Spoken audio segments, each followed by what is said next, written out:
everybody, welcome back to the channel. This is RetroDog34, and in this week's video we're going to be talking about one of my solo builds.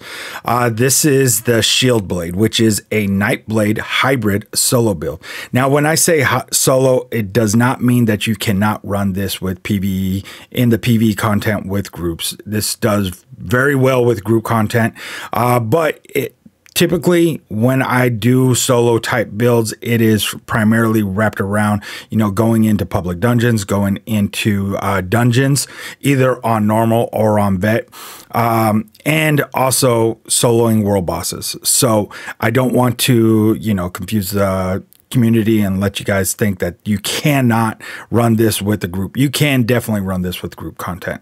One thing that I do want to put out as a disclaimer is this build is going to have a couple changes and possibly a couple buffs. With update 33, there's going to be quite a few changes that are coming, and I'm looking forward to a lot of those. So one other thing I do want to point out in this video, and probably going forward in a lot of my update videos or build videos, I'm going to have jump points. So if you want to go to, a certain spot in my video where you want to see the character attributes or skills or champion points or weapons that I'm running, you can go ahead and jump to that now and see exactly where I start talking about those. So without further ado, let's get into the video. All right, so one thing I really kind of want to hit on is you can play any race that you want with this build. I'm playing a high elf, but it does not mean that you have to stick with the high elf as far as race goes. I chose a high elf because, one, truthfully, I didn't have a high elf and I wanted to go ahead and build one, and this is kind of like where I used that race with this type of build. Doesn't mean that you'd have to stick with this. I would definitely recommend Imperial. Imperial is by far one of my favorite races, and I think it's the OP race in Elder Scrolls Online. So hopefully Zos doesn't hear this video and kind of piggyback and go ahead and nerf them. I truly believe Imperial race is the best race in Elder Scrolls Online. But as far as this character goes and this build, I'm using the High Elf as the template, but you can by all means go ahead and change it. So let's go ahead and start taking a look at the actual character and the attributes. All right, so what I went and I did 24 in magic, 0 in health, and 40 in stamina. This gives me a huge maximum magicka of 22,442, health of 22,422, and max stamina of 24,754. Now my spell crit is 51, and my weapon crit is a huge 63.1. That is huge, especially with this type of build. It is very crit heavy, so it's definitely going to be one of those fun things or fun builds to run around and just like start nuking stuff all over the place. Magicka recovery is a 743, and health recovery is a 459, with a huge pool of stamina recovery at 1800. So that is a great stamina recovery, considering that this is primarily a stamina kind of heavy as far as skills go, but you do have some magic abilities in there tossed in. That's why it is a hybrid build. So let's go ahead and jump a little further down. All right, so again, looking at this, the advanced stats, these are, break free cost, our fire resist. They're relatively normal. This is not buffed out, so this is just a straight out. When we get down into our active effects, this is from a fortified meal. This is just common meal that you can pick up when you log in and get your daily login meal. This isn't anything. This is typically what I run when I do content. Boon is the Thief, which gives a weapon and spell crit strike rating at 2019. Also, we're also getting an increase to our critical damage by 10% with minor force. And we're going to also get, that's coming from gear. So the minor force is strictly coming from a gear, and I'll go ahead and show you exactly what gear I'm running for that. So you guys can see why it's constantly active. All right, and we're also having Major Savagery, which is increase your weapon critical rating by 2629. So again, those are great skills right off the bat. So let's go ahead and get into the skills. So we got Camouflage Hunter, and this is going to be great. You want to make sure you run it on your primary. So invoke the expertise in anatomy and enemy behavior to detect stealth and invisible enemies around you for 5 seconds. Exposed enemies cannot return to the stealth or invisibility for 4 seconds. While slotted, this is the reason why you have it, you gain Major Savagery, increasing your weapon critical rating by 2629. You also gain Major Berserk for 5 seconds after you deal critical damage from an enemy's flank, increasing your damage done by 5%. This is critical to have on your front bar. What I did notice, and thank you to huge shout out to Gren in the community, he noticed that I had this on my back bar for some reason. And when I slotted to the front, it hugely increased my critical damage. All right, so next up we got Carve. Focus your strength into the Mighty Swing, dealing 4873 bleed damage to enemies in front of you and causing them to bleed for an additional 6576 bleed damage over 12 seconds. The bleed stacks up to 3 times. You can also gain a damage shield that absorbs 5094 damage for 6 seconds. We're also going with Grim Focus. Focus your senses for 40 seconds, increasing your weapon and spell damage by 60 with every light or heavy attack up to 5 times. While active, hitting an enemy with 5 light attack or heavy attacks converts this ability to Assassin's Will, allowing you to fire a spectral arrow for half the cost to deal 11,225 magic damage and healing for 33% of the damage dealt if you are within melee range. Try to keep this up as often and as long as you can. This is going to be a huge buff for you to do max amount of damage. So you definitely want to try to keep this up at all times. All right, so next up is Killer's Blade. This is our executable. Sorry. Thrust a Cosmic Blade with lethal precision to stab an enemy, dealing 3,248 disease damage, deals 300% more damage to enemies below 25 health. This also heals you for 4631 if the enemy dies within 2 seconds of being struck. This portion of the ability scales off your max health. So this is the executable when you get into the 25% range. So this is one of those that, you know, it's kind of interesting. You could also run this down in your two-handed, and that's Reverse Slice. So Reverse Slice deals spin around and strike an enemy down, dealing 3,248 physical damage. Deals up to 300% more damage to enemies with less than 50%. Other enemies nearby take 75% of the damage inflicted to the primary target. So again, depending on the situation that you're running, depends on which one you want to slot. So I would definitely go ahead and get these as high as possible. Go ahead and get them to level 4. And depending on what content you're running, I would either switch back and forth. But either one is a great executable. All right, so next up is Wrecking Blow. Slam an enemy with an upward swing, dealing 7,637 physical damage. This also grants you Empower for 3 seconds, increasing the damage of your light and heavy attacks by 40%. This is our main spammable, so definitely use that. Soul Harvest is our ultimate. So you're going to ravage an enemy with a spinning attack, dealing 10,398 magic damage and increasing your damage against them by 20% for 6 seconds. This is fairly cheap. It's only 70 ultimate. This also afflicts the enemy with minor or major defile, reducing their healing received and health recovery by 16%. While slotted, anytime you kill an enemy, you gain 10 ultimate. This is on your front bar. This is your main ultimate spammable. Definitely use it. All right, so let's go ahead and talk about our back bar. So I have Unstable Wall of Frost. I'm using a Frost Staff, and I'll talk about that. And it creates an icy barrier, dealing 855 frost damage to enemies in the area every 1 second, and applying an Unstable Frost Shield for 6 seconds on you and nearby allies that absorb up to 7,289 damage from projectiles.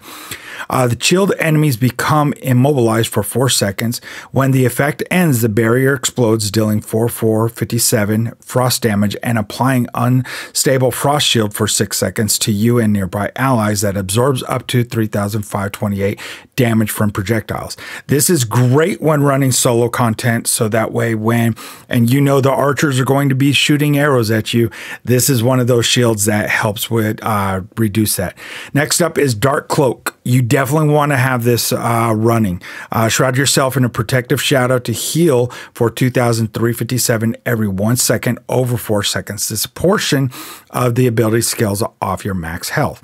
You also gain minor protection for 11 seconds, reducing your damage taken by 5%.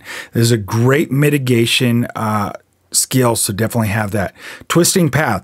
Create a corridor of shadows granted you and your allies in the area major expedition, increasing your movement speed by 30%. Affected persists for 4 seconds after leaving the path, dealing 1672 magic damage to enemies in the target area every 1 second. This part of the ability scales off your highest offensive stat. Again, this is just really kind of slotted for your movement speed, but it also does a nice little magic damage to enemies that are in the target area. So again, this is up in your face type of combat, so this is great for that. Next up is your heal. This is going to be your leeching. Imbue your weapons with the soul stealing power, causing your light and heavy attacks to heal you for 1582 health and restore 106 stamina for 20 seconds. Fully charged heavy attacks restore twice the value. You restore up to 4,270 additional stamina when the effect ends based on length of time leeching strikes is applied. Next up is Power Execution. Siphon the vigor from your enemy's blood, dealing 4,359 disease damage to all nearby enemies. If an enemy is hit, you apply minor cowardness to them for 9 seconds, reducing their weapon and spell damage by 215. You also gain major brutality and sorcery, increasing your weapon and spell damage by 20% for 20 seconds. This is huge. Try to keep all these up as long as possible, or as often as possible. Next up is Soul Tether. This is your ultimate. This one's a little more expensive with 150, but not hugely. Ravage nearby enemies' souls with a night rune, dealing 8,912 magic damage, healing for half the damage and stunning them for 4 seconds. Ravaged enemies are tethered to you for 8 seconds while they remain within 10 meters. You siphon 1,693 health from them every second. An ally can target a ravaged enemy and activate the Soul Tether synergy, dealing 7,811 magic damage to them and healing for the damage caused. Great ultimate, but again, this is on our back bar. I use this when I go into large groups and I can go ahead and tether from them. All right, so next up, let's go ahead and get into our weapon. All right, so I'm using the Medusa set on my main bar. I'm using a Life Drain enchantment and Precise, which Life Drain deals 1929 magic damage and restores 866 health. With the Precise, it increases my weapon and spell crit by 6.2%. So again, this is a 5-piece set. And the one thing you want to notice is all the way down to item number 5, which gives 850 crit chance. It gives 626. You also gain major force at all times, increasing your critical damage by 10%. So this is where I was talking about on earlier when I was talking about the attributes. So this is primarily that one ability is coming from this set. So you're gaining major force at all times, which is huge. So on the body, I'm running Hexasword, which is a great set.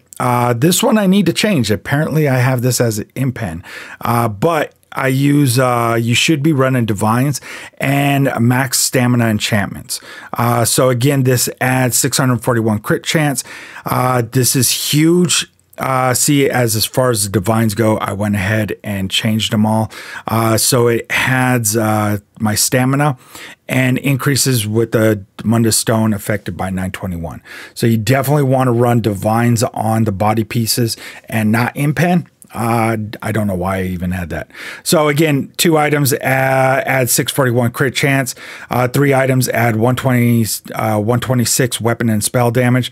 Number 4 adds 641 critical chance. And number 5, dealing direct critical damage grants you a damage shield that absorbs up to 13,821 damage for 6 seconds. This effect can occur once every 7 seconds. This is great. Now, as far as my monster set goes, I'm running Selene's on this, but anything that gives a offensive ability, Selene's is by and far one of my favorite pieces to run. Now let's go ahead and get into our champion points. So I'm going to do this a little different. So champion points have been out, 2.0 been out for a while. So what I want to do is actually just jump into which ones I have slotted in my champion bar. So the first one up is Fighting Finesse, which increases your critical damage and critical healing done by 2% per stage. So this gives me a 10%. Deadly Aim gives you an increase your damage done with a single target attack by 2%. Biting Aura increase your damage done with area effect attacks by 2%. And Thermigate, which increase your damage done with damage over time effects by 2%. So again, I didn't want to get into a whole, like, where did I slot each one? How much did I put in this? You know, Champion Points 2.0 has been out for a while, so we don't need to get into all of that. Just kind of what I went ahead and put as far as into my champion bar. These are next up that you can go ahead and rotate. I put Backstabber, which increases your critical damage by 3% against enemies you are flanking. So if you're running PvE content, swap it out and put that in. Endless Endurance, again, increases your Magicka stamina, and Arcane Supremacy increases your Magicka. So again, depending on how you're playing, you can swap those out, but I would definitely look at putting points into those. All right, so next up, let's go ahead and take a look at our red bar. This is our red tree, right?